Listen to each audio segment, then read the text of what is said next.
Hi everyone, I'm Mark. Thank you so much for sending me this list of questions. I'm hopefully going to be able to answer some of these, which are all about sleep and how we can get better sleep. So, hello everyone. My name's Paul Connor. I'm a health and fitness coach, and I primarily train groups of men, either at my gym, which is in Cheshire, or online, which is open to everybody across the world. Right, so the questions are about sleep, all right? A couple of questions. We've got loads of questions here. I'll try and get through as many as I can of them for you, all right? So the first couple of them. Why did you become interested in sleep, and why is sleep so important? So those two can kind of go hand in hand. I became interested in sleep because sleep is so important. Why is sleep so important? There are 4 areas of your life that you need to get nailed on to have a quality life, to be able to live long, to be able to live pain-free without medication. And here's the key one, to be able to live happy, all right? That's the key one for me. So those 4 areas are nutrition, what you eat and drink, movement, how you exercise, relaxation and stress management, and the final one, of course, which is sleep, all right, what we're going to talk about today. Right, how much sleep do you need? It varies, okay? Generally, I like to say this: aim for 10, settle for 9 hours. Now, I know a load of you are going to think, oh, don't be crazy, my life just doesn't allow for that, all right? I get generally 8 to 8.5 hours sleep per night, all right? And I didn't used to. I used to say, oh, I can't handle that. I can't manage that. That's far too long. But what I since did was prioritize it, all right? So I looked at areas of my life where I could save time and cut it out of the day and get sleep.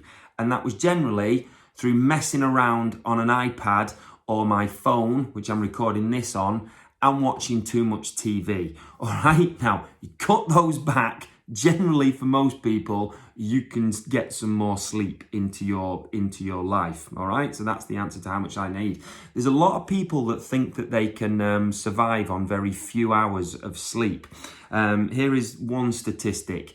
The amount of people in the world that can survive and function properly and healthily on 5 hours of sleep or less, if you rounded that number to the nearest percentage, would be less than 1%, all right? Surviving on less than 5 hours of sleep is not great. Okay, so I'm going to get a couple of questions together here. How do you get to sleep if stressed? How to get back to sleep if after a breakup and lonely? And tips to get back to sleep. Oh, this one, how to get back to sleep after breakup and lonely. I feel your pain, whoever sent that. You know, I can remember from a particular time in my life about, 15 years ago now, just unbelievable. You know, you're waking up in the night, reaching over, there was somebody there, they're not there anymore. It will pass, right? So you got to get through this one. So this is coupled in with stress and being lonely. And coming up after the breakup. It's all going back to those 4 pillars. All right. Now, if you eat great, if you exercise, if you look at your relaxation and stress management, what you do in the evening, you know, are you watching violent films, horror movies? Are you watching the news talking about COVID all the time? Or do you watch comedy, read a book and go for a walk, all right? Things like that are going to help you get back to sleep easier. They're just going to aid in general sleep better. So it's not that this specifically applies to how to get back to sleep after a breakup and feeling lonely. It's stress in general, right? So if you eat good and you nourish your body with what it's supposed to eat and drink, which is essentially real food. Real food does not come in a box or a tin or a packet, all right? Real food is vegetables, is meat, is water, is nuts, is milk.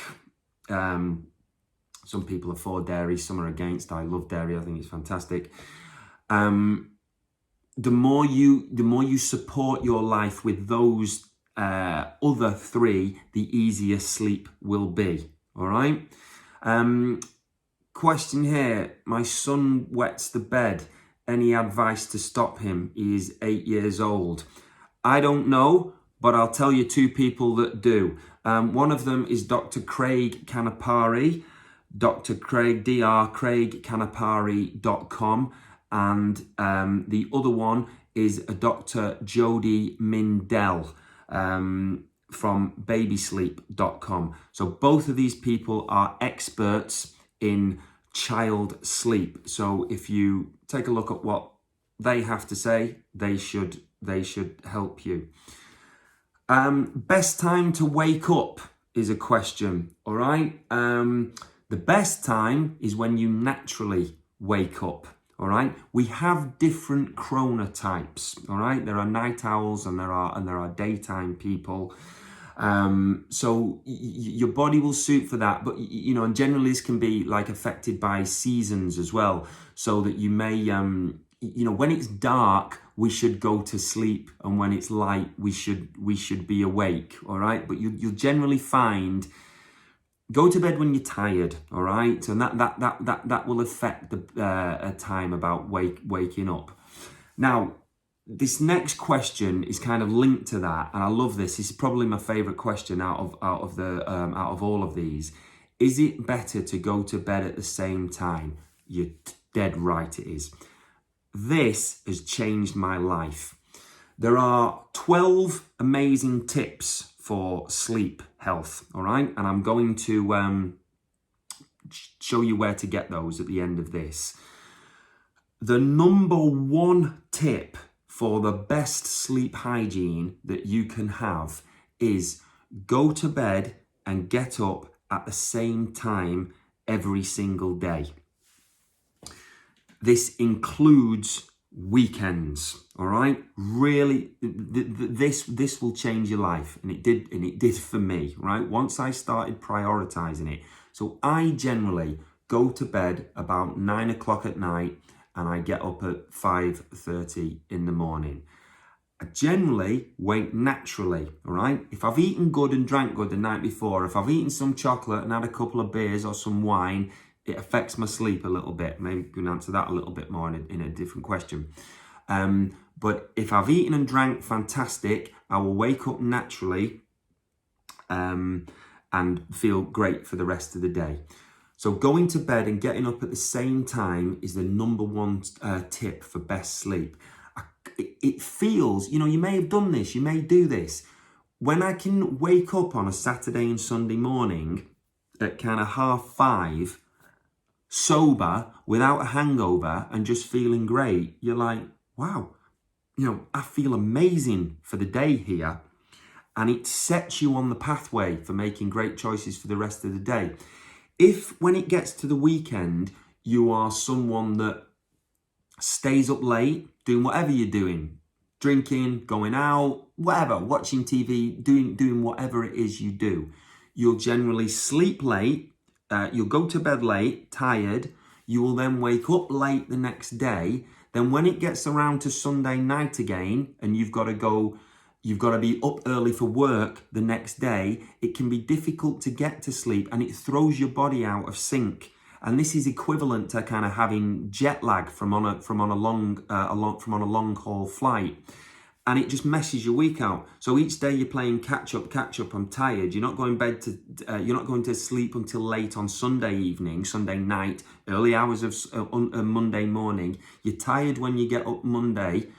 Then you're trying to claw back for the rest of the week. So it's difficult until you get to the weekend and the whole cycle starts again. So number one tip is, yes, go to bed and get up at the same time every single day.